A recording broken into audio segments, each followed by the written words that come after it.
सर्वसामान्यांच्या हक्काचा आवाज जागर जनस्थान।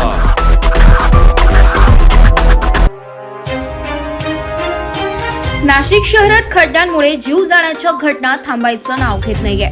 सातपूरमध्ये रस्त्यावरील खड्ड्यांमुळे झालेल्या अपघातात गंभीर जखमी झालेले भाजी विक्रेते दिलीप काळे यांचा 25 दिवसांच्या उपचारानंतर मृत्यू झालाय। त्यामुळे खड्ड्यांमुळे बळी गेलेल्यांचा आकडा आता 7 वर जाऊन पोहोचलाय।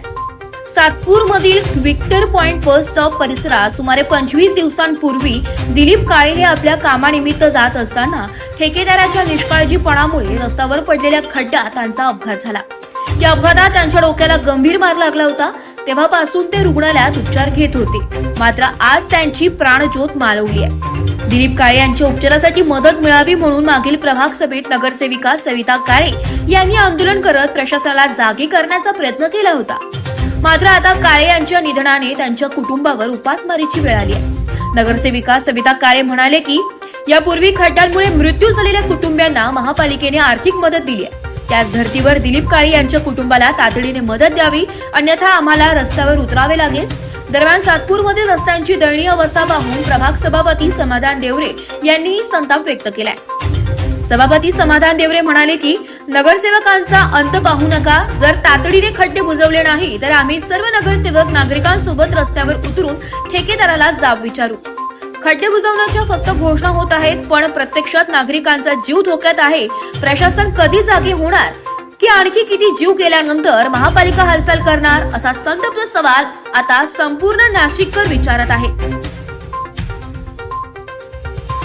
खरोखर आज दुःखद घटना घडली की आमच्या भगिनी नगरसेविका सविताताई काळेंनी ह्याच कारणाने सभागृहामध्ये खाली बसून अधिकाऱ्यांना जाब विचारला होता की बुवा तुम्ही किती जीव घेणार आहेत। आणि अधिकाऱ्यांना आम्ही हाच प्रश्न करतो की आज जर 7वा बळी गेला तर प्रशासन कधी जागं होईल।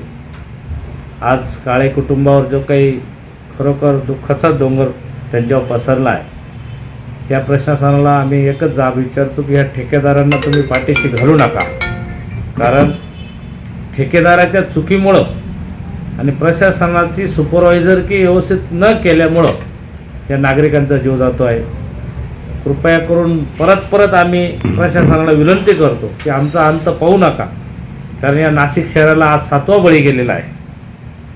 म्हणून त्यांनी जर आमचा अंत पाहिला, सगळे नगरसेवकांनी आजच आम्ही सकाळी चर्चा करतोय की जर आपल्या परिसरातील खड्डे येता 2 ते 4 दिवसात नाही भरले तर आम्ही नागरिकांसमवेत नगरसेवक रस्त्यावर उतरू आणि त्या ठेकेदाराला जाब विचारू की तू नक्की आमच्या इथं रस्त्यांचं काम करण्यासाठी आला आहे, सुविधा देण्यासाठी आला आहे की आमच्या नागरिकांचा जीव घेण्यासाठी आला आहे, हे नक्कीच आम्ही विचारणा करणार आहोत। आणि मी नागरिकांनासुद्धा माझी कळकळीची विनंती राहील, नागरिकांनो घरातून निघताना, ड्युटीवर जाताना, व्यवसायाला जाताना 15 ते 20 मिनटं आधी निघा, घाई करू नका कृपया करून। आपला जीव एवढा महापालिका देते एवढा स्वस्त नाही आहे। आपल्या कुटुंबासाठी आपण एक जबाबदार व्यक्ती आहोत, म्हणून आधी 20 मिनटं आधी निघा आणि सावकाश पद्धतीने आपला प्रवास करा। हेल्मेट घाला, 4 व्हीलर असेल तर सावकाश चालवा, आपली गाडी कोणाला लागणार नाही। 2 व्हीलर जर जवळून जात असेल, तिचा खड्डा न दिसल्यावर ती पडू शकते, म्हणून त्याला वाचवणंसुद्धा 4 व्हीलर किंवा मोठ्या ट्रकवाल्यांचं काम आहे की त्याला खड्डा दिसत नाही आणि तो ड्युटीवर जाण्याच्या घाईत असतो। म्हणून कृपया करून नागरिकांनीसुद्धा आपली काळजी घ्यावी। शक्यतो पर्यायी मार्ग जे काढले असतील, चांगले रस्ते असतील, जे खोदलेले नसतील, थोडं लांब पडत परंतु तो रस्त्याचा वापर करावा अशी मी नागरिकांनासुद्धा विनंती कराल।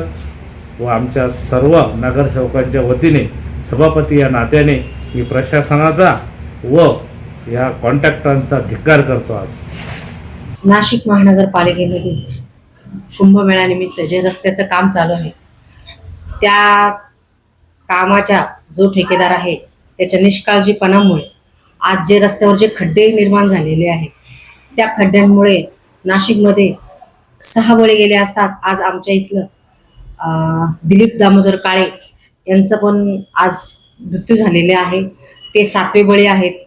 तर महानगरपालिकेने ज्या 7 जणांना त्यांच्या परिवाराला जे मदत दिलेली आहे, तीच मदत आमच्या देखील परिवाराला, काळे परिवाराला, दिलीप दामोदर काळे या परिवाराला महानगर महानगरपालिकेतर्फे द्यावी अशी आम्ही 4ही नगरसेवक मिळून आज महापौरताईंना आणि आयुक्त मॅडमला पत्र देणार आहे की त्यांना देखील ही मदत मिळावी.